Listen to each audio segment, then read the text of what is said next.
আসলতে আজি দেশৰ ৭৯ সংখ্যক স্বাধীনতা দিৱস আৰু এই স্বাধীনতা দিৱসত আমি সমগ্ৰ অসমবাসী তথা দেশবাসীলৈ আমি সদৌ অসম ছাত্ৰ সন্থাৰ মজিয়াৰ পৰা আমি আটাইকে শুভেচ্ছা জ্ঞাপন কৰিছোঁ, শ্ৰদ্ধা জনাইছোঁ। আৰু আজি এটা আসলতে বিশেষ দিন হিচাপে এইভাবে বিবেচিত হৈছে যেহেতু আমি বিটিআৰ অঞ্চলত সদৌ অসম ছাত্ৰ সন্থাৰ পতাকাখনক আমি আগবঢ়াই লৈ গৈ আছোঁ। আৰু বিটিআৰ অঞ্চলত বিভিন্ন সময়ত এই অঞ্চলত বিভিন্ন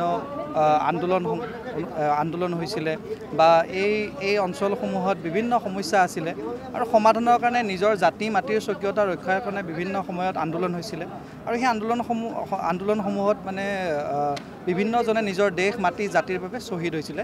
তেখেতসকলক আজি বিটিআৰ চৰকাৰে এটা সন্মান দিছে আৰু আমি সদৌ অসম ছাত্ৰ সন্থাৰ পৰা এই কথা ক'ব বিচাৰোঁ যে আজি বিটিআৰ অঞ্চলত যিখিনি যুৱকে সদৌ অসম ছাত্ৰ সন্থাৰ কৰ্মকৰ্তা হৈ থকা সময়ত বড়ো আন্দোলনৰ সময়খিনিত তেওঁলোকে নিজৰ প্ৰাণ বিসৰ্জন দিব লগা হৈছিলে, তেখেতসকলকো আজি বিটিআৰ চৰকাৰে এটা সন্মান আগবঢ়াইছে।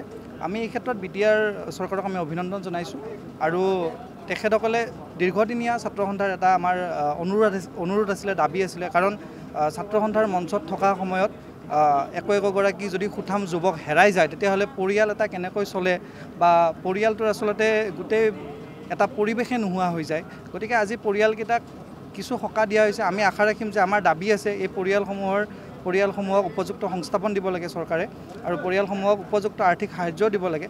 আজি সন্মান জনোৱা হৈছে, আমি যথেষ্ট ভাল পাইছোঁ ছাত্ৰ সন্থাৰ মজিয়াৰ পৰা আৰু আমি আশা ৰাখিম যে বিটিআৰ অঞ্চলত শান্তি অটুট থাকিব লাগিব আৰু বিভিন্ন জাতি জনগোষ্ঠীৰে ভৰা আমাৰ বিটিআৰ এখন সমন্বয়ৰ মিলনভূমি, এই মিলনভূমি সদায় সমন্বয়ৰ মিলনভূমি হৈ থাকিব লাগিব আৰু ছাত্ৰ সন্থাৰ যিহেতু আমি সকলো জাতি জনগোষ্ঠীক লৈ আগবাঢ়ি আহিছোঁ, আগবাঢ়ি যাওঁ, গতিকে ছাত্ৰ সন্থাৰ যিটো আমাৰ সমন্বয়ৰ মন, আমাৰ যিটো চিন্তা পৰিকল্পনা প্ৰতিটো জাতি জনগোষ্ঠীক লৈ অসমৰ সৰ্বাংগীন বিকাশ হ'ব লাগিব। বিটিআৰ অঞ্চলৰ প্ৰতিটো জাতি জনগোষ্ঠীয়ে সুৰক্ষিত হৈ থাকিব লাগিব। ইয়াত থকা প্ৰতিগৰাকী খিলঞ্জীয়া ব্যক্তিয়ে আত্মমৰ্যাদাৰে আত্মস্বাভিমানেৰে জিলিকি থাকিব লাগিব আৰু বিটিআৰ চৰকাৰক পুনৰবাৰ আমি শুভেচ্ছা আৰু অভিনন্দন জ্ঞাপন কৰিলোঁ আজিৰ এই কাৰ্যসূচীটো লোৱাৰ বাবে। তেখেতে নিখিল বড়ো ছাত্ৰ সন্থাৰ যেতিয়া সভাপতি হৈ আছিলে, নিখিল বড়ো ছাত্ৰ সন্থাৰ সভাপতি হৈ থকাৰ পৰাই তেখেতে নিজেই জানে যে আমি এটা অঞ্চলক কেনেধৰণে আগবঢ়াই নিব লাগে।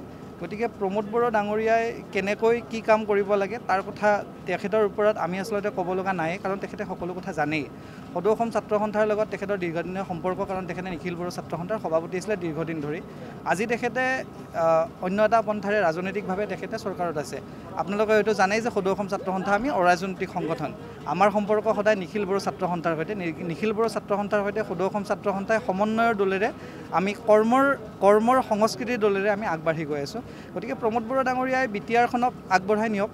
বিটিআৰ অঞ্চলটোৰ প্ৰতিটো জাতি জনগোষ্ঠীক তেখেতে যিহেতু এতিয়া ভিজন ডকুমেণ্ট ওলাইছে প্ৰতিটো জাতি জনগোষ্ঠীৰ বাবে, গতিকে প্ৰতিটো জাতি জনগোষ্ঠীয়ে সঁচা অৰ্থত আগবাঢ়ি যাব পৰাকৈ তেখেতৰ যি পৰিকল্পনা আছে, আমি ভাবোঁ তেখেতৰ পৰিকল্পনাত বিটিআৰখনত থকা প্ৰতিটো জাতি জনগোষ্ঠীয়ে সমোন্নয়ন লাভ কৰিব, সম অধিকাৰ লাভ কৰিব আৰু প্ৰতিটো জাতি জনগোষ্ঠীয়ে মূৰ তুলি থিয় হৈ থকাৰ এটা পৰিৱেশ লাভ কৰিব।